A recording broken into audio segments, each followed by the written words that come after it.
नमस्कार। एक बार फिर से आप सभी का मोस्ट वेलकम।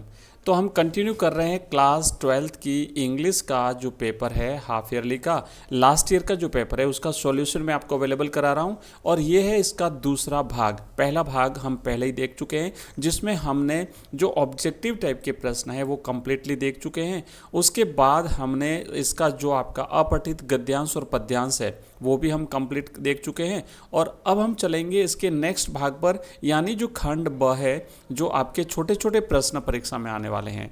तो पांचवा प्रश्न है, यहाँ से हम शुरुआत करेंगे। इंटरनेट पत्रकारिता से क्या आशय है और आगे वाले सारे के सारे प्रश्न।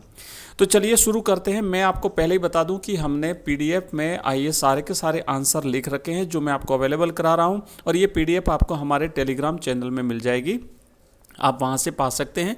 मैं हर वीडियो की पीडीएफ वहीं पर डालता हूं, तो लिंक इस वीडियो के डिस्क्रिप्शन में दिया हुआ है और साथ ही साथ आप मेरे नंबर भी नोट कर लेना, मैं आपको भी दे दूंगा। तो कंप्लीट सॉल्यूशन पहले कर लेते हैं, फिर इसकी पीडीएफ आपको अवेलेबल कराते हैं। तो प्रश्न देखो लिखा हुआ है कि इंटरनेट पत्रकारिता से क्या आशय है, स्पष्ट करो। तो इंटरनेट पत्रकारिता से तात्पर्य है इंटरनेट यानी अंतर्जाल के माध्यम से खबरों का आदान प्रदान करना, ये इंटरनेट पत्रकारिता कहलाता है। यानी इंटरनेट के माध्यम से समाचार लोगों तक पहुंचाना इंटरनेट पत्रकारिता कहलाता है। और पत्रकारिता के जो चार माध्यम हैं उन चार माध्यमों में सबसे त्वरित माध्यम है, यानी सबसे तेज माध्यम जो है वो है इंटरनेट पत्रकारिता। यहाँ से देखो प्रश्न बन सकता है कि आधुनिक संचार माध्यमों में सबसे तेज माध्यम कौन सा है, तो ध्यान देना वो है इंटरनेट।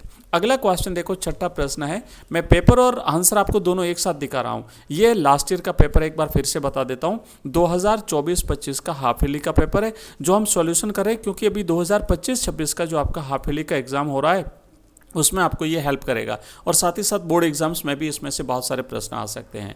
तो छठा प्रश्न है कि काले मेघा पानी दे पाठ के आधार पर जीवन में त्याग और दान के महत्व को स्पष्ट कीजिए।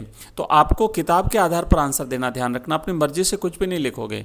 तो काले मेघा पानी दे जो पाठ है धर्मवीर भारती साहब का, उसमें इस लेखक साहब ने लिखा है, लेखक के अनुसार आपको लिखना है कि अपनी जरूरत को पीछे रखकर दूसरों के कल्याण के लिए दिया गया दान ही सच्चा त्याग है। जी ने त्याग के महत्व को बताते हुए क्या कहा है कि अगर कोई चीज़ आपके पास कम मात्रा में है और आपको उस चीज़ की आवश्यकता है, लेकिन वो चीज़ आप दूसरों को अगर दे देते हैं जिनको उस चीज़ की आवश्यकता ज़्यादा है, तो वो आपका त्याग कहलाएगा। तो आंसर आपको ये लिखना है।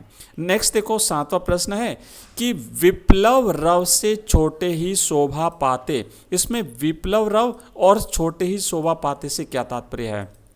तो विप्लव रव का तात्पर्य बच्चों देखो यहाँ पे लिखा हुआ है कि विप्लव रव का अर्थ है क्रांति का शोर। विप्लव यानी क्रांति, रव का मतलब होता है शोर, तो क्रांति का शोर। कवि का मानना है कि क्रांति हमेशा शोषित और गरीब वर्ग, जो छोटे लोग होते हैं, जो छोटे तबके, निम्न शोषित, किसान, मजदूर, दलित, पिछड़े लोग, वो छोटे लोग कहलाते हैं ना। तो छोटे लोगों को लाभ पहुंचाती है और धनी वर्ग इससे भयभीत रहता है। धनी का मतलब होता है जो पूंजीपति वर्ग है। तो ये आंसर आपको लिखना है। विप्लव रव का तात्पर्य है अगर पूछा है तो विप्लव रव का अर्थ होता है क्रांति का शोर। नेक्स्ट देखो, आठवां प्रश्न है। आठवां प्रश्न ये लिखा हुआ है कि मोहनजोदड़ो की खुदाई में मिले नगर नियोजन की कोई दो विशेषताएं लिखिए। तो मोहनजोदड़ो नगर की विशेषताओं में पहली तो आप लिखेंगे सड़कों का ग्रिड पद्धति पर बना होना, यानी समकोण पर काटना, और इसी कारण हम इसे जो है वो ग्रिड पद्धति आधारित शहर कह सकते हैं। और दूसरी इसकी विशेषता में आप लिखोगे ढकी हुई पक्की नालियों की उत्तम व्यवस्था। अगला क्वेश्चन देखो, बसंत पाटिल से दोस्ती होने के बाद लेखक के व्यवहार में कौन कौन से परिवर्तन हुए? तो लेखक आनंद यादव की जब बसंत पाटिल से दोस्ती हो गई बच्चों, तो आंसर लिखना है कि लेखक आनंद यादव पढ़ाई में रुचि लेने लगे, गणित के सवाल हल करने लगे और कक्षा में मॉनिटर की तरह सम्मान पाने लगे। तो ये परिवर्तन आया था बसंत पाटिल से आनंद यादव की दोस्ती होने के बाद। अब आगे देखो, यहाँ पे जो नेक्स्ट प्रश्न है खंड स में, इन प्रश्नों का आंसर आपको 60 से 80 शब्दों में देना है। तो मैं ये पीडीएफ आपको अवेलेबल करा दूंगा, आंसर आप लोग पढ़ लेना। एक बार मैं प्रश्न दिखा देता हूँ। 10वां प्रश्न लिखा हुआ है कि द्विवेदी जी ने सीरीज के माध्यम से वर्तमान समय की भागदौड़ भरी और संघर्षपूर्ण जीवन जीने की सीख दी है। उक्त कथन से आप क्या समझते हैं, स्पष्ट कीजिए। तो आंसर यहाँ पे लिखा हुआ है, आप लोग पढ़ लेना इसे, है ना। शिरीष के फूल के माध्यम से लेखक ने शिरीष को एक अनासक्त योगी यानी अवधूत माना है, जो भीषण गर्मी और कठिनाइयों में भी अविचलित खड़ा रहता है। हमें भी सुख दुख में समभाव रहना चाहिए। अगला क्वेश्चन देखो, 11वां प्रश्न क्या लिखा हुआ है कि उषा कविता के आधार पर बताइए कि कवि ने किन उपमानों का प्रयोग कविता को गतिशीलता दी है। ध्यान रखना, मोस्ट इंपोर्टेंट प्रश्न है, अच्छी तरह से आप समझ लेना। उषा कविता के उपमान जिसमें कवि ने नीले शंख, राख से लिपा हुआ चौका, काली सील और स्लेट पर लाल खड़िया जैसे उपमानों का प्रयोग किया है, ये आपके परीक्षा के दृष्टिकोण से मोस्ट इंपोर्टेंट प्रश्न है, ध्यान देना। अगला क्वेश्चन है, सिल्वर वेडिंग कहानी की वर्तमान समय में क्या प्रासंगिकता है। एक बार फिर से मोस्ट इंपोर्टेंट प्रश्न है, परीक्षा में आ सकता है। तो मैंने आंसर लिखा हुआ है कि यह कहानी 2 पीढ़ियों के अंतराल यानी जनरेशन गैप को दर्शाती है।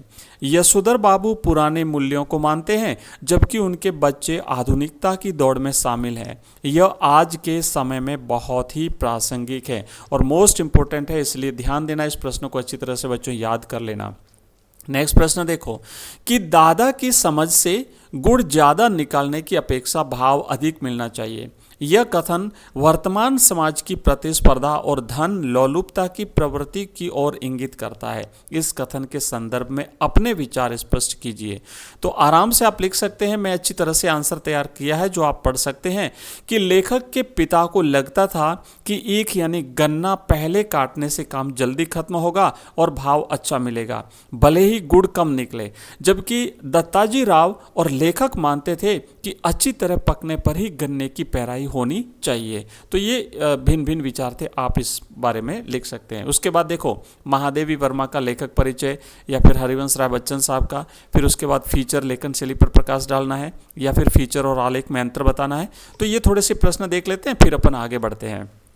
तो सबसे पहले यहाँ पे सप्रसंग व्याख्या का एक प्रश्न है, आप यहाँ पे लिखेंगे छोटा मेरा खेत कविता से लिया गया है, कवि उमाशंकर जोशी हैं और इसमें कवि ने कागज के पन्ने की तुलना खेत से की है जहाँ विचारों का बीज बोया जाता है। और दूसरा हर की राम, ये रामचरितमानस वाला जो हमारा भरत राम का प्रेम जो है वहाँ से लिया गया है। उसके बाद सप्रसंग व्याख्या गद्यांश से है जिसमें बाजार दर्शन पाठ से लिया गया है और दूसरा है पंजाबी पहलवान, ये पहलवान की ढोलक पाठ से लिया गया है। पत्र लेखन में आपको निविदा और विज्ञप्ति, ये मेरे इस चैनल पर आपको प्लेलिस्ट में सारे मिल जाएंगे, जितने भी प्रारूप हैं वो सारे के सारे प्रारूप हमने वहाँ पे दे रखे हैं, आप वहाँ से इन प्रारूपों को देख सकते हैं। और अंत में एक निबंध दिया हुआ है, तो निबंध भी हमने बहुत अच्छी तरह से तैयार किए हुए शानदार निबंध हमने आपको अवेलेबल कराए हैं, आप चाहें तो उनको भी देख सकते हैं। तो ये हमारे अलग अलग जो हमने कम्प्लीटली पेपर सॉल्यूशन आपको करवा रहे हैं। मैं कोशिश करूँगा पिछले वर्षों के पेपर्स अगर अभी हो सके तो अभी करवा दूंगा, नहीं तो एग्ज़ाम के बाद में जब आपका वार्षिक परीक्षा से पहले, बोर्ड एग्जाम से पहले मैं कंप्लीट 5 वर्ष के जो पेपर्स हैं प्रीवियस ईयर्स के, वो कंप्लीट आपको सॉल्व करा दूंगा विथ आंसर्स। ठीक है, तो मिलते हैं अगली क्लास में, तब तक के लिए जय हिंद, जय भारत।